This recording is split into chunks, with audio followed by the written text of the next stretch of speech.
আসসালামু আলাইকুম। জানিয়ে দেব এই মুহূর্তে হাতে পাওয়া সর্বশেষ ভয়ঙ্কর কিছু আন্তর্জাতিক আপডেট বাংলা সংবাদ। শুরুতেই থাকছে সংবাদ শিরোনাম। শুরুতেই জানিয়ে দেব ইরানে বাংলাদেশের দূতাবাসের কর্মকর্তার বাসায় ইসরায়েলের হামলা। জানিয়ে দেব রাডার ফাঁকি দেওয়া ক্ষেপণাস্ত্র নিক্ষেপ করেছে ইরান। এরপর রয়েছে খামেনির অবস্থান শনাক্ত, ইরানের আকাশসীমা নিয়ন্ত্রণে নেয়ার দাবি ট্রাম্পের।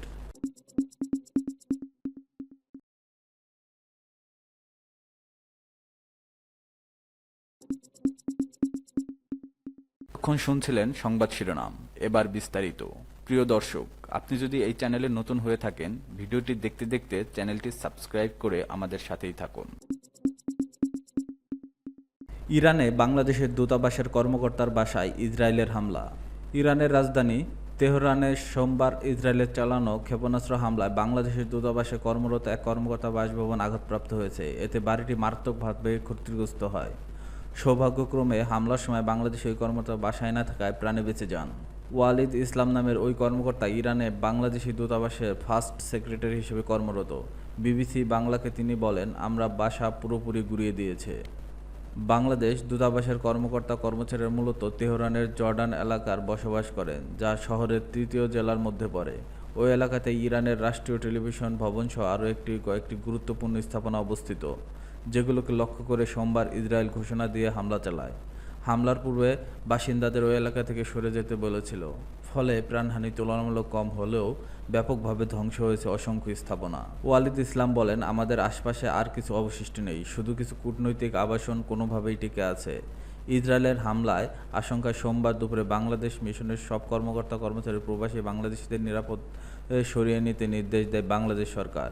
এরপর তারা দূতাবাস এলাকা থেকে ত্যাগ করে তেহরানের অন্যান্য নিরাপদ অঞ্চলে অবস্থান নেন। তবে ক্রমাগত হামলার বিস্তৃতি বিবেচনা নিয়ে এখন প্রবাসী বাংলাদেশের তেহরানের বাইরে নিরাপদ জায়গায় সরিয়ে নেওয়ার পরিকল্পনা করছে পররাষ্ট্র মন্ত্রণালয়। ঢাকায় মঙ্গলবার এক সংবাদ সম্মেলনে ভারপ্রাপ্ত পররাষ্ট্র সচিব রুহুল আলম সিদ্দিক বলেন, তেহরানে অবস্থানরত প্রবাসী ও দূতাবাস কর্মকর্তাদের নিরাপত্তা নিশ্চিত করাই এখন আমাদের প্রধান লক্ষ্য। আমরা তাদের সুরক্ষিত স্থানে সরিয়ে নিতে কাজ করছি। তিনি জানান, বর্তমান তেহরানে অবস্থানরত প্রায় 400 বাংলাদেশি সবাই নিরাপদে আছেন, তবে পরিস্থিতি উন্নতি না হওয়া পর্যন্ত তাদের উপর নজর রাখা হয়েছে। রাডার ফাঁকি দেওয়া ক্ষেপণাস্ত্র নিক্ষেপ করছে ইরান। ইসরায়েলের এক গোয়েন্দা স্থাপনায় রাডার ফাঁকি দেওয়া ক্ষেপণাস্ত্র নিক্ষেপ করেছে ইরান। এই ক্ষেপণাস্ত্র একাধিক স্তরের বিমান প্রতিরক্ষা ব্যবস্থা ধ্বংস করতে পারে সক্ষম হয়েছে বলে দাবি করছে ইসরায়েলের প্রতিরক্ষা মন্ত্রণালয়। ইরানের রাষ্ট্রীয় সংবাদ সংস্থা ইরানের বরাতে মন্ত্রণালয়ের মুখপাত্র ব্রিগেডিয়ার জেনারেল রেজা তালাইনিক বলেছে, আজকের হামলায় আমরা এমন ক্ষেপণাস্ত্র ব্যবহার করছি যা শনাক্ত করা বা বাধা দেওয়া যায়নি।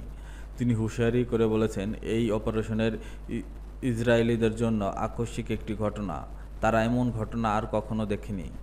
তালাইনিক আরও বলেন, ইসরায়েলের দীর্ঘমেয়াদী সংঘাতের জন্য প্রস্তুত না, কিন্তু ইরানের সামরিক বাহিনী অন্তত অনেক উন্নত, যারা কিছুই এখনও মোতায়েন করা হয়নি। এদিকে ইরানের সেনাবাহিনী গত 24 ঘন্টায় 28টি শত্রু বিমান শনাক্ত ও প্রতিহত করার দাবি করেছে। এর মধ্যে একটি ছিল গুপ্তচর ড্রোন, যা সংবেদনশীল স্থান থেকে তথ্য সংগ্রহের চেষ্টা করছিল, খবর আল জাজিরার। প্রতিবেদন অনুযায়ী ইরানের সামরিক বাহিনী আগেও দাবি করেছিল তারা ইসরায়েলের একাধিক F-35 স্টিলথ ফাইটার জেট এবং অন্যান্য ড্রোন ভূপাতিত করেছে। তবে এই দাবিগুলোর সমর্থনে কোনো সুনির্দিষ্ট প্রমাণ নেই, যেমন ধ্বংসাবশেষের স্যাটেলাইট ছবি বা নিরপেক্ষ সূত্রের যাচাই ইরান প্রকাশ করেনি। অন্যদিকে ইসরায়েল এই দাবিগুলোকে মিথ্যা এবং প্রচারণামূলক বলে উঠিয়ে দিয়েছে।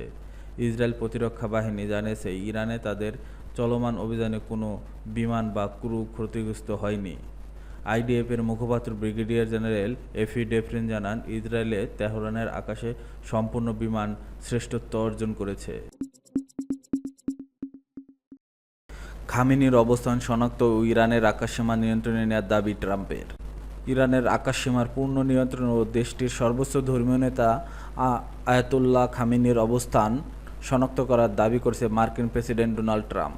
মঙ্গলবার আল জাজিরার এক প্রতিবেদনে তথ্য জানানো হয়েছে। সামাজিক যোগাযোগ মাধ্যম ট্রুথ সোশ্যালের এক পোস্টে তিনি একথা বলেন। প্রতিবেদনে বলা হয়েছে, ইরান সম্পর্কিত বেশ কয়েকটি বিবৃতি দিয়েছে ট্রাম্প। এতে তিনি কোথায় খামেনি লুকিয়ে রয়েছে তা শনাক্ত করার দাবি করেছেন। ট্রাম্প লিখেছেন, তিনি একটি সহজ লক্ষ্যবস্তু, কিন্তু সেখানে নিরাপদে আছেন। আমরা তাকে হত্যা করছি না, অন্তত এখন নয়। পোস্টে তিনি আরও উল্লেখ করেন, আমরা চাই না ক্ষেপণাস্ত্র দিয়ে বেসামরিক নাগরিক বা আমেরিকান সৈন্যদের উপর হামলা হোক।